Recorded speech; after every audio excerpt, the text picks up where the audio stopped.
Gusto mo ba ng tall, dark, and handsome? Ito na yon. Brand new modern 3-level house dito sa Pilor Village, Las Piñas. Merong double height ceiling dito sa living area.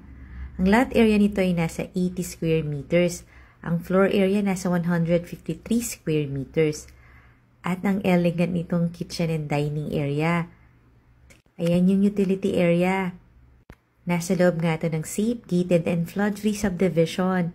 Meron pang powder room. Panoorin mo yung full house tour nito sa YouTube channel ng Home Search Philippines para ma-explore mo ang buong bahay. May total of 4 bedrooms itong bahay at ang mga bedrooms may balcony, may bathroom at may AC pa. Ito yung open to below. Ito naman yung master bedroom na may sariling bathroom.